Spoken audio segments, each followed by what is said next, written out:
Hello students, मैं शिल्पी शर्मा और आज के वीडियो सेशन में हम डिस्कस करेंगे एलाइज़ा के बारे में।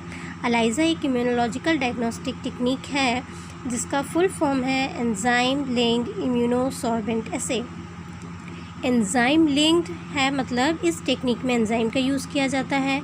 इम्यूनो वर्ड सिग्निफाई करता है एंटीजन या एंटीबॉडी, दोनों में से किसी एक का डिटेक्शन करना है। सॉर्बेंट वर्ड एड्जॉर्प्शन या एब्जॉर्प्शन के लिए यूज़ होता है और ऐसे वर्ड होता है डिटेक्शन के लिए। तो इस टेक्निक में एंटीजन या एंटीबॉडी का डिटेक्शन कर रहे हैं, किसी सॉलिड सरफेस पर एड्जॉर्ब या एब्जॉर्ब करवा कर रहे हैं और एंजाइम के मदद से कर रहे हैं। तो इस टेक्निक में हम जो एंजाइम्स जनरली यूज़ करते हैं उनके नाम है एल्केनाइन फॉस्फेटेज, हॉर्स रेडिस परऑक्सीडेज और पी नाइट्रोफिनाइल फॉस्फेटेज। जब हम एंजाइम का यूज़ कर रहे हैं तो डेफिनेटली उसका सबस्ट्रेट भी यूज़ करेंगे। जो सबस्ट्रेट यूज़ करते हैं वो पहले कलरलेस होता है, पर जब एंजाइम के साथ वो रिएक्ट करता है तो एक कलर्ड कॉम्प्लेक्स का फॉर्मेशन करता है। कलर्ड कॉम्प्लेक्स का फॉर्मेशन ये शो करता है कि एंजाइम और सबस्ट्रेट की रिएक्शन हुई है और इसकी बेस पर हम क्वांटिटेटिव एस्टिमेशन कर पाते हैं एंटीजन या एंटीबॉडी का। इसमें एंटीजन और एंटीबॉडी के नोन कॉन्सेंट्रेशन से एक स्टैंडर्ड कर्व भी प्लॉट करते हैं, ग्राफ भी प्लॉट करते हैं, जिससे कि unknown concentration of sample measure किया जाता है। अब किस चीज़ पर इसे हम परफॉर्म करते हैं तो उसके लिए एक माइक्रो टाइटर प्लेट का यूज़ करते हैं जिसमें बहुत छोटी छोटी शैलो वेल्स होती हैं और इनका हम लार्ज नंबर में यूज़ करते हैं। बेसिकली एलाइज़ा जो है वो दो टाइप का होता है, इनडायरेक्ट एलाइज़ा और डबल एंटीबॉडी सैंडविच एलाइज़ा। फिर पहले हम बात करते हैं इनडायरेक्ट एलाइज़ा की।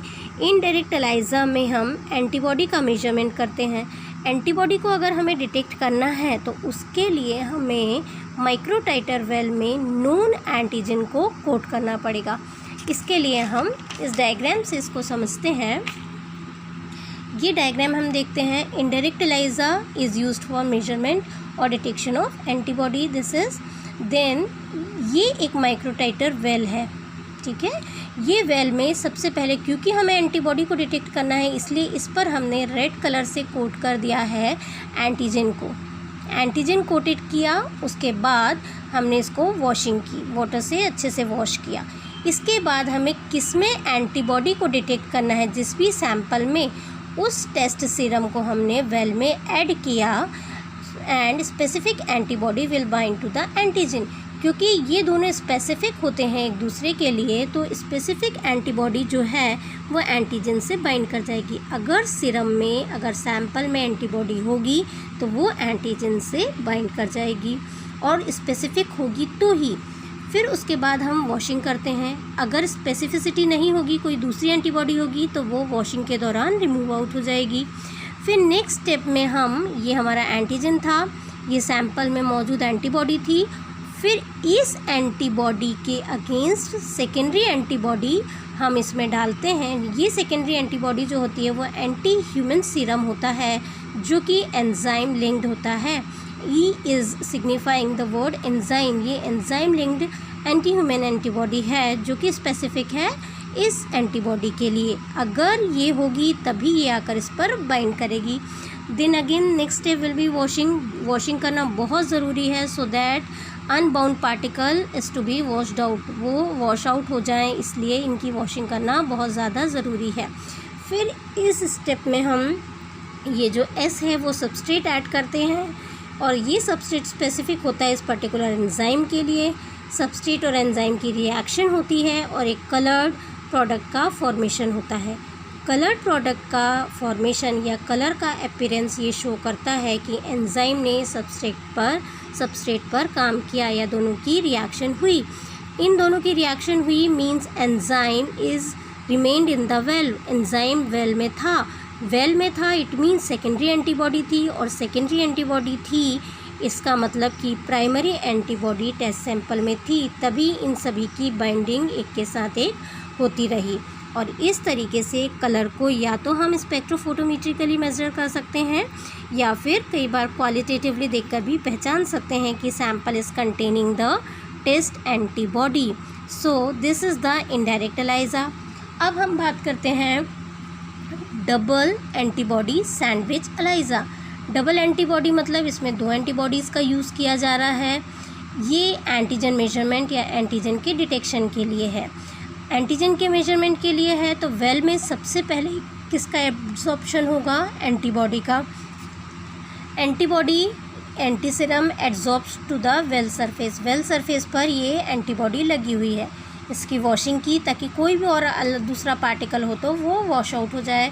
इसके बाद टेस्ट एंटीजन ऐड किया इसमें and binds to the antibody if it is homogenous. अगर दोनों एक दूसरे के लिए स्पेसिफिक और होमोजेनस होंगे तो एक दूसरे के साथ इन दोनों की बाइंडिंग हो जाएगी। फिर वॉशिंग होगी। ये ध्यान रखना ज़रूरी है कि हर स्टेप के बाद वॉशिंग होना इसमें कंपलसरी है। फिर वॉशिंग होगी और उसके बाद इसमें enzyme labelled specific antibody is added and bind to the test antigen forming antibody antigen antibody complex. फिर हमने वॉशिंग के बाद इसमें एंजाइम लेबल्ड सेकेंडरी एंटीबॉडी डाली जो कि एंटीजन के साथ बाइंड कर जाएगी। यहाँ पर एक सैंडविच लाइक स्ट्रक्चर बन रहा है। एंटीबॉडी एंटीजन एंड एंटीबॉडी, बीच में एंटीजन है और ऊपर और नीचे दोनों एंटीबॉडी हैं, इसलिए इसको बोलते हैं सैंडविच एलाइजा। फिर इसके बाद वॉशिंग होगी और उसके बाद क्योंकि एंजाइम आ गया है रिएक्शन में, इसलिए हम इसमें ऐड करेंगे कलरलेस और क्रोमोजेनिक सबस्ट्रेट। जैसे ही सबस्ट्रेट ऐड करेंगे, सबस्ट्रेट और एंजाइम की रिएक्शन होगी और एक कलर कंपाउंड का प्रोडक्शन होगा। कलर कंपाउंड का प्रोडक्शन ये शो करता है कि रिएक्शन हुई है, मीन्स सेकेंडरी एंटीबॉडी एंटीजन से अटैच हुई है। It means antigen is present in the test sample. ये क्वालिटेटिवली और क्वांटिटेटिवली दोनों तरीके से डिटेक्ट किया जा सकता है और इस तरीके से एंजाइम सबस्ट्रेट ऐड होते हैं और कलर चेंज होता है।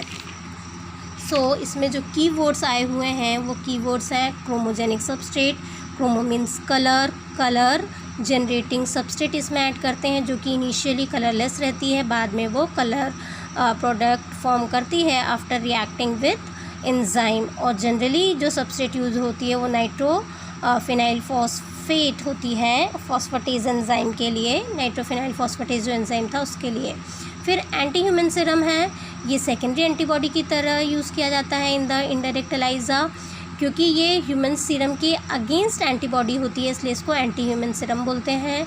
एड्जॉर्प्शन एक सरफेस फिनोमेना है जो कि केवल सरफेस पर अटैच रहता है, वो अंदर तक एब्जॉर्ब नहीं होता। और ऐसे जो है वो क्वांटिटेटिव डिटेक्शन के लिए स्पेक्ट्रोफोटोमेट्रिकली किया जा सकता है। इसलिए these are the keywords. It is very important topic, so please go through it. Thank you.